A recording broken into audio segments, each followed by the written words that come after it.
Thanks for joining us today, Adam.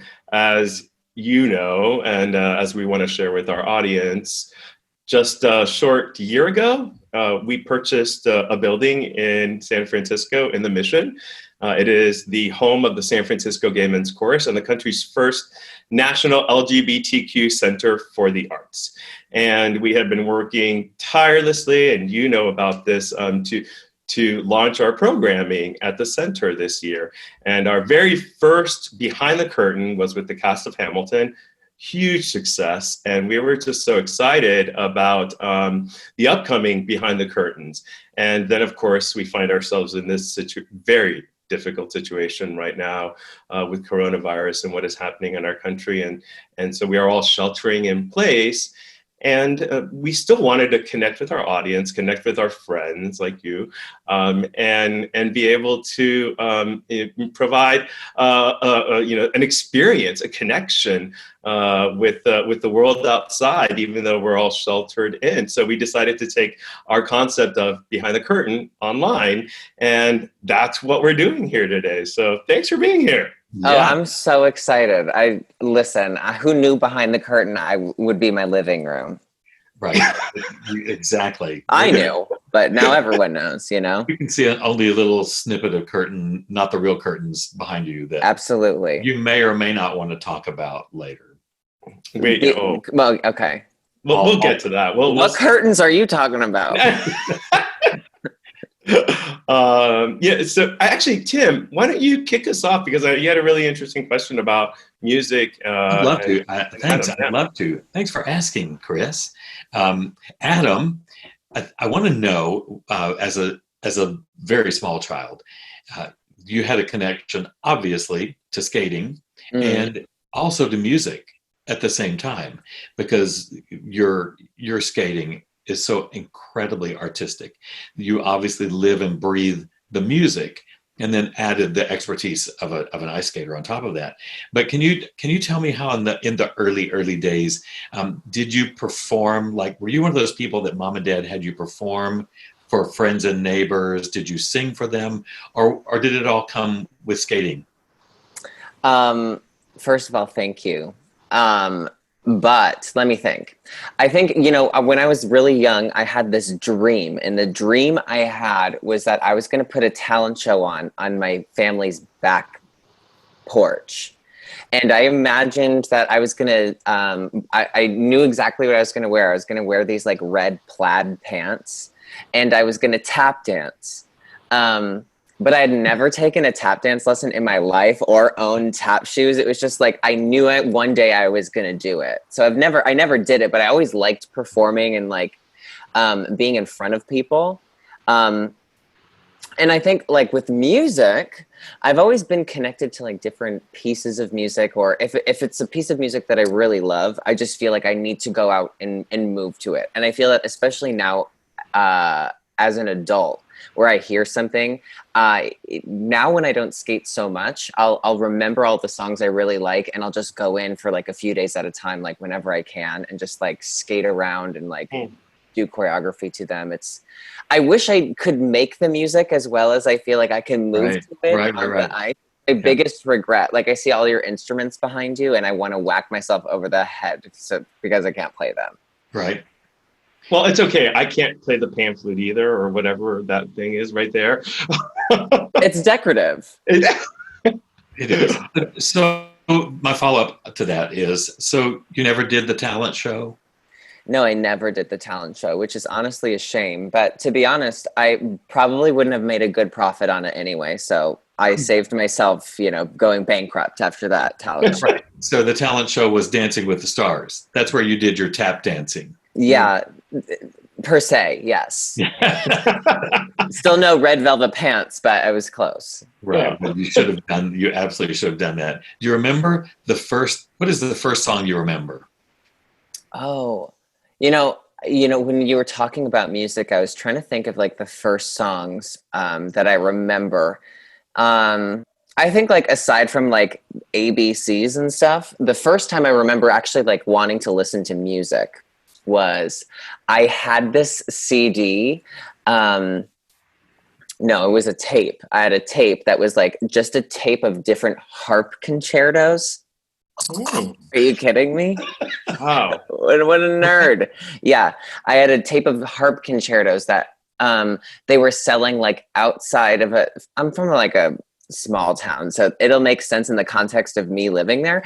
But like they were selling cassette tapes outside of a grocery store, and it was like $1, and I bought it with my own money, my harp concertos. Right. Wow. Because I love that story. Yeah. And so moving from ABCs to harp concertos, what's the first music that had words that you can remember other than the Itsy Bitsy Spider and ABCs? Okay. First, I remember just not really like listening to like a lot of music until I was like maybe like 13. And I want to say that like the first song I remember thinking like I needed to go and download was Soak Up the Sun by Sheryl Crow. Wow. Who knew she was such an icon? I've never even thought about that, but I guess Sheryl Crow was so pivotal in my life. Wow. Well, you have to give her credit because, look what happened. Yeah. Miss Crow. Well, I have lots of other questions to ask you about your connection to text and to music and all of those things. So, Adam, as a singer and a choir director, tell me how singing yourself. Were you in choir? So, I went to a Catholic grade school, so we didn't have a choir. But I always loved singing, but because I was skating all the time, like I never did any musical theater or anything like that. And honestly, like if I had to rank my voice, it's not like Celine Dion. It's more like her nephew's cousin or something like that. But like we are like somehow blood related, like, cause sometimes I'll hit a note and I'll be like, that was gorgeous. And then other times I'll hit a note and I'll be like, cousin. Well, we did honor you last year with the Trailblazer Award at our annual gala. And if I recall correctly, I thought I saw you on stage with Kristen Chenoweth. You recall correctly. If you also recall, I didn't sing. Did I say something? The audience was chanting. No, you wanted to sing. I ran up. Yeah. Because she came up to me. So she was also honored at your banquet last year. So we met right before, which I'm a huge Kristen Chenoweth fan. So like to meet someone so small but so powerful was so amazing. And she's one of like the sweetest people I've ever met. So we were chatting and everything. And she was telling me that she has this one bit in one of the songs that she does where someone runs up and they tell her they tell her something and then they run right off. So she was like, would you do that? And I was like, yeah, of course. I would literally throw myself in front of a bus for Kristen Chenoweth. I'll do the bit you want in the song, of course. So, I remember I did that. So that's my claim to fame. So yeah. So yes, I did have a duet with Kristen Chenoweth. You did. That's what I wanted to hear you say. And yeah, I know that's what everyone. So keeping on, music for a minute, I've always wondered how skaters choose the music that they perform to. It's sort of a layered process, and for everyone, it's a little bit different. I think there's so many aspects that go into choosing a song for a performance. One, because there's so much that goes into a performance that's technical, and there's so much that goes into it that you need to make sure that you're in the right mental frame of mind when you're going through it. That if you like the song or not almost comes secondary. That if you like it, it's great. That's perfect. But sometimes you need to find something that like suits the way that you move more so than you trying to move towards the style of the music. So for some people, they'll really rely on a choreographer choosing the music for them. But for someone like me, I needed to feel like the music was something I really connected to, because that's what kind of inspired me to do it a million times in practice. It's what inspired me to know that like, okay, I'm going to hear this song like 20 to 30 times a day, am I not going to get sick of it for like a year? Will I still be inspired if I listen to it that many times a day?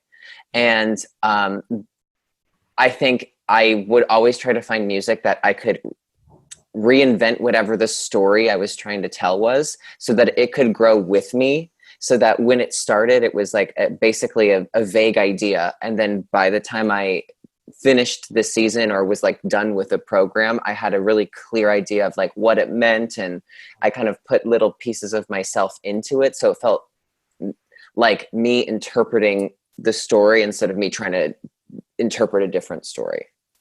Oh, awesome. Beautiful. So in your own listening, does it drive you crazy when you listen to music because you're thinking, oh, this is what I would do there, or oh boy, I could do this jump there? I mean, does that drive you crazy, or can you really listen to music without doing that?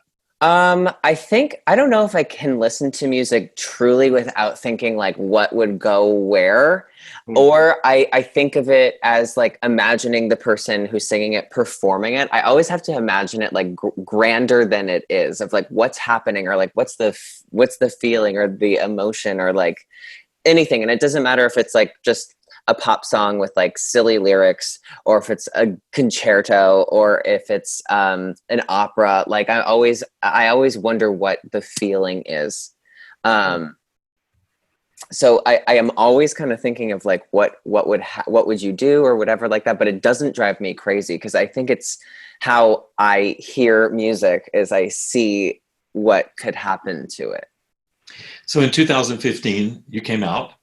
And I'm wondering if you had a new relationship to singing, not to singing because you don't sing, but to the music and to the text. Did it change when you came out? Did your song selection change? Did your relationship to that change? Yeah, it did, because I just didn't care. I think before I was like out publicly, I was really worried that I think when you're in the closet, everyone has this worry that people are going to know that you're in the closet, and it's your biggest worry, and you're consumed by it, and it's distracting, and it takes so much of your energy. And in my experience, I found that when I wasn't out of the closet and I wasn't worried about what people would think of my music selections, that I knew that if it was me really enjoying what I was doing, that was truly the most important part, not what were people going to think. I realized that if you try to please people, you're only going to disappoint yourself. So if you try to please people, you also aren't being original. Right. You're doing what you think people will like. So you're basically trying to do a version of something you've seen that people have responded to well. To be like original, to be thinking outside of the box, you need to really do what like you want to do. Even if it's sort of a version of something you've seen before, but you can reinvent it. You can change it around. Maybe it's something you've never seen before. But if you're doing something you're really, truly passionate about, that changes the whole experience for everyone. So if you're afraid they won't like it, what they'll see is you loving it. So you almost give them permission to like what you think they were going to be afraid to like in the first place. That's beautiful. There's an author, Brenda Euland, who writes about all the creative arts, but she says everyone is talented. That's good. Everyone is original. That's good. But not everyone is authentic. Mm-hmm. And that really does separate the really greats, which you are. Absolutely. A really great person and artist. But, when you get all three of those and you're talented and you're original, and then you add the authenticity, there's nothing like that. Tell me about the first time you were in a big competition after you came out, and what that felt like. You're like, okay, I don't care what you people think. I don't care if you think I'm too flamboyant or I'm not in the closet anymore. What was that like? I realized that a lot of like the fears and the doubts were all things that I put in my own head. Because I refuse to believe any other sort of circumstance besides the one that I'm going to share with you. And the one thing that I told myself was that like, if I showed up prepared, if I showed up ready, and if I showed up in shape and I showed up and I skated really well, there would be nothing anybody could do to like deny me of a result that I had earned or deserved. And I also remember that I waited to come out to just be skating really well so that like I could be a really good role model for like my younger self. And I could just be like in that place of showing that it wasn't something that it was a distraction. I wasn't doing it to get attention. It was just something I really just needed to relieve myself of the pressure of holding on to. And I remember that more so than the first competition I had done, but maybe the first nationals I had done as like an openly out athlete. And I just went in and I just felt very comfortable in my own skin, and I felt really powerful because I felt like I was truly putting everything I had out there and I wasn't holding anything back from anyone. And it was the nationals that I won. So it was just, it probably, it was like the culmination of everything coming together, of me really embracing who I was. But in that, I became so much stronger than I ever was too. I understand, because what I do is conduct a gay men's chorus, and I never want to get like pity points, like, oh, bless their hearts, they're a gay choir. No, I want to be the best choir, and we're gay. It's certainly, it's a part of who we are. We're the San Francisco Gay Men's Chorus, but I want us to be able to compete as you did on all the levels, without that as either a handicap or bonus points. I don't want bonus points because we're gay, or a handicap. And when you just state who you are, then you don't get either one of those. You absolutely do live on your own merits.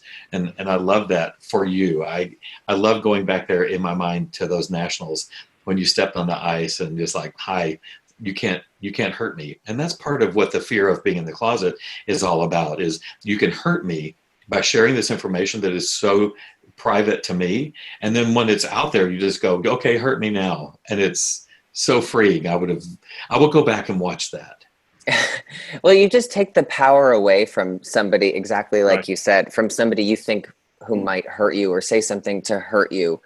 And I think that like when you're able to go out there and when you're just able to in a relaxing way, just show who you are, and it's not a big deal. You also break down those barriers of people who don't know other LGBTQ plus people. When you make it so much easier to feel like, oh, I know them, and you help create more allies, and they feel part of your community, and they feel like they know you and they love you and they want to help things that you believe in, and it all just stems from just being true to who you are.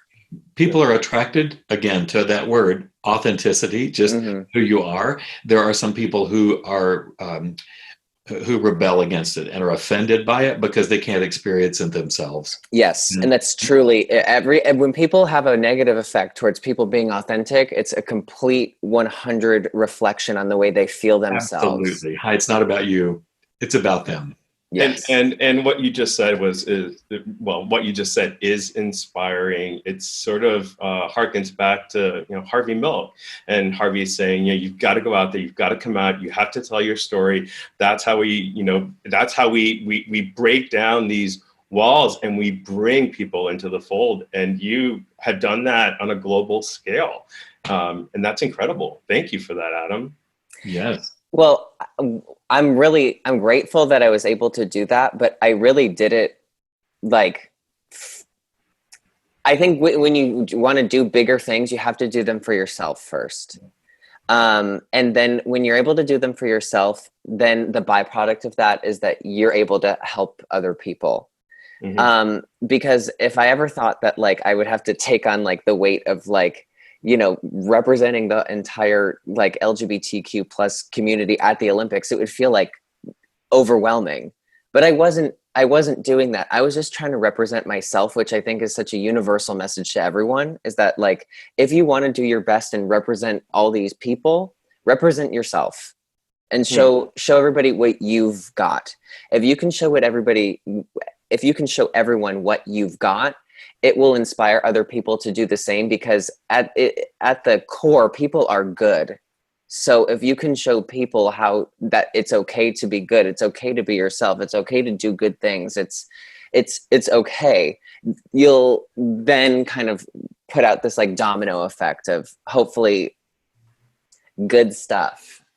Yeah, we're gonna. I'm so inspired by it. Me too. It's amazing. We're gonna switch to like what you're actually doing right now. I'll let Chris take that one. But before, before I switch to that, I wanted to, I'm just going to touch base on the Olympics because they're like a little part of your life, right? Yeah. Well, truly, they're like a 2-week part of my entire life, but. During those Olympics a few years ago, you had a bit of a quarrel with someone in the administration, and you were brilliant. And I think just wanting to touch on the mission of the San Francisco Gay Men's Chorus is both grounded in artistry and advocacy, really being an activist organization. And I feel like that is part of your life as well. I mean, you use your art and you're outspoken. And I just kind of want to know how that shows up for you right now during this time that we're all going through. I have been inspired by your social activism. It's part of the reason that we honored you last year as a trailblazer. And if you could just speak to that a little bit. I remember that, like, when I first decided to speak up, especially when you're in sports, there's this kind of like secret layer that like you don't want to do anything or say anything to disrespect someone or challenge someone else's opinion, especially when your whole career is basically you go out to the middle and there's 9 people and they dictate basically what your future is. So you don't want to do anything to like ruffle any feathers. But I just kind of got to a point in my own career. I was in my later 20s and I just sort of was like, it doesn't matter if these people don't agree with me because I feel like what I'm speaking out against isn't something that's up for debate. I don't feel like basic human rights are up for debate. I don't feel that we should be challenging if certain people should be allowed somewhere or if they should be denied or granted services. And that doesn't feel like something someone should have an opinion on. It should be something that's just a given. And when I was getting ready for the Olympics, of course, it's like there's tons of media that goes along with it. And I was asked a really simple question of like, what did I feel about Mike Pence leading the athlete delegation? And I just said, I don't think it's a good idea. Like, I think it's a bad choice. I think it's another, like, I don't think he represents me. He doesn't represent, I know a lot of the other athletes. Especially because he's had such like negative stance towards LGBTQ plus people and has been a supporter of conversion therapy. And I felt like somebody who was going to represent like our country at the Olympics and it would be Mike Pence was such a slap in the face to me and other like gay athletes that would be at the games. And I think that sometimes people aren't used to athletes using their voice. But in a way, there was less pressure on me. I wasn't going to like be an Olympic gold medalist. I knew that I had my job to do. I knew I had a chance for a medal. So I just needed to focus on that. But it wasn't like I had all of this expectation. I couldn't do anything to like ruffle any feathers. Like there was less pressure on me to be able to speak my voice. And I'm so grateful for that because that ended up being like my gold medal was being able to say those things.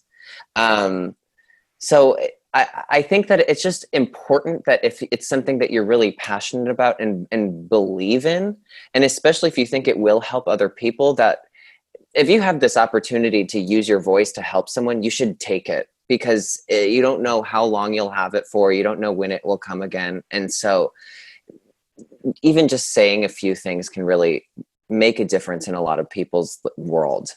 Absolutely.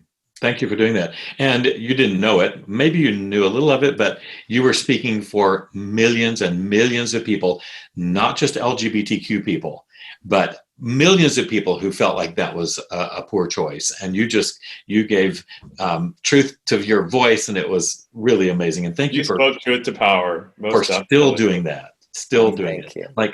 Like you're doing now. Yeah. Well, so I was hopping around, learning more about Adam over the weekend, and I saw this Skittles ad, which is super fabulous. How did that happen?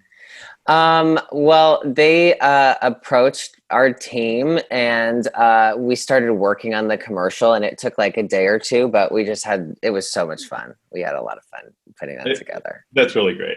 So tell us about your current, the reason that your dining room is full of things. Well, so my dining room is full of things because there's this platform coming out on Monday, April 6th. Monday, April 6th. The Quibi platform is launching. And so I have a show on the Quibi platform that's coming out in May, right, like a month right after the launch. It's called Useless Celebrity History. So as we're in quarantine right now, I have filmed some of the episodes in studio. Then we all have been quarantined. So then I've gotten a lot of the set here at my house, and it's kind of all behind me. You can see I have like a rack of clothes behind me from like the stylist, and you don't need to see the rest. It's literally like a disaster in here. But tell us more about the show. Oh, I love that. So the show is, it's going to be on their Daily Essentials platform. And so basically we're going to take some idiotic, stupid thing that happened that day. And I'm going to treat it like it's the most important thing I've ever heard in my entire life. Breaking news. Like it's breaking news. Oh. Yeah. So it's going to be a lot of fun. We're going to have a lot of really fun people on, and it's going to be very funny. Well, of course it will be. Of course. Of course. What's your top song on your playlist right now? I don't know. I haven't, to be honest, so sorry. I've been trying to catch up on podcasts that I haven't listened to in a while. So I love Straight Talk with Ross Matthews. I think he's hilarious. So I love his podcast. And then I love Las Culturistas, which is with Bowen Yang and Matt Rogers. They're two comedians, so they're very funny. So I've been kind of just catching up on that. So it's sort of like spoken word music. It's funny that you say that, because people ask me all the time, so what music are you listening to? And I don't listen to music. I make my living with music, and I do listen to music, but it's for work. It's for research. Yes. So you almost like separate yourself from it. I do. I listen to the spoken word more than anything. And so choosing a song, I was going to ask that earlier too, like, what's your favorite routine? And then I realized how stupid that is, because they're all your children. I mean, each of them has a place, and you can't say, I mean, you can, but the others get really jealous and bitchy. So you shouldn't, but they're all just so important. I have a quick round question. And that is, who's the first person that you said, I'm gay to? Oh God. Probably the first boy that I ever actually flirted with. And then besides myself, which then I said it to myself. I said, I was texting him, and I remember I sat down and was like, oh God, I'm actually really doing this. And his name was right. He doesn't deserve the notoriety. Yeah. And he was straight, of course. No, but he's going straight to hell. That's the only thing. Speaking of podcasts, just as an aside, have you listened to Dolly Parton's America? No. Is it so good? It is. Oh, it is brilliant. It is really, truly brilliant. And I mean, tears, laughter, sing along, the whole thing. Okay, I'm obsessed with her. I do want to go to Dolly World. Yeah. Obviously, arts organizations are going to crumble. They're going to crumble within weeks. The reality is we're going to wake up with a really completely different landscape in the arts.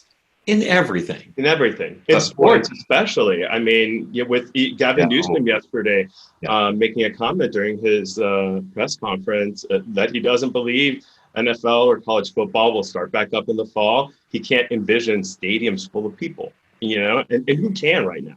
Yeah. I mean, even right now, you don't put people in their homes for 2 or 3 months and then tell them that they can go out and expect life to go back to normal. So there's going to be a lot of like anxiety and fear of going out and being in large spaces. Yes. That's going to be residual for a long time. And it's going to be a long time before people all get back together. And I think right now it's changing the landscape of what the arts is and how do we share the arts and how do we get people involved, because right now I know that like the arts have so affected my life, and they were an outlet for me, and they were a way for me to express myself and to feel okay in my own skin. They're so important, and they enrich people. They help people escape situations where they're in, where, you know, people right now, they're watching so many movies, they're watching TV shows, they're experiencing the arts at home because it's a way for them to relieve the stress, to escape this terrible situation that we're in right now.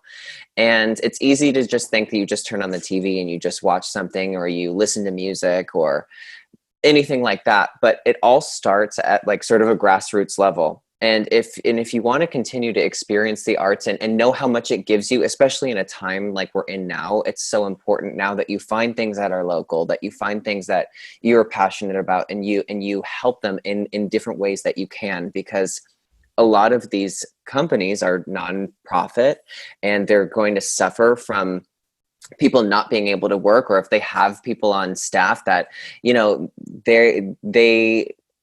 nobody was prepared to just have 3 weeks of not making any income. And it's a really difficult situation. So I think right now more than ever, it's so important that you find a way to get involved into the arts.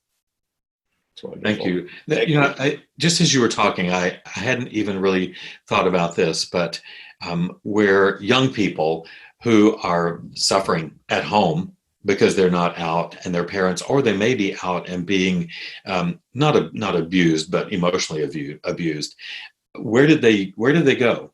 They would go to the drama. They would go to class. They would go to the choir.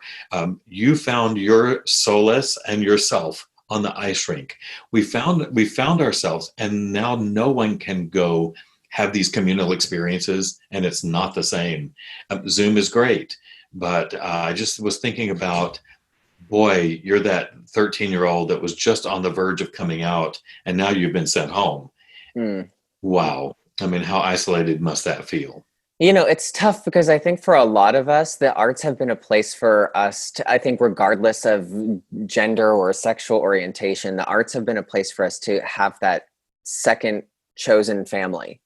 And it's a place for us to find like-minded people and celebrate the things that we love together. And it's something so beautiful and powerful for so many people in our lives that, like, for it to be taken away so quickly and under the current circumstances is devastating, especially for young people who find so many role models within the arts and in these incredible like industries. So it's a very weird time, but I think what we are seeing, that when we do come out of this, there has been, I feel like, a lot more connection between people, that, like, you know, humans are incredible. They will find a way to rally, but, you know, we've got to stay connected to people that we know and we care about. We've got to stay connected to causes and organizations that we care about, because they will need our help. Our friends need our connection, especially right now. Beautiful. Thank you. Beautiful. Thank you so much. Oh my God, Perfect. you guys, it's so my pleasure. It's just wonderful that you would give us this much time on your day. Thank you. Really well, beautiful. Thanks, guys. Well, thank you so much. By the way, yes, the video is so beautiful. The video, oh my gosh. Thank you. I had tears. Thank you. Oh, you're so sweet. Well, you guys, thank you so much. So much. Happy Sunday. I think it's Sunday. I think it is. Who knows? Well, happy Christmas tomorrow. Yeah. Bye, everybody. Bye, guys. You.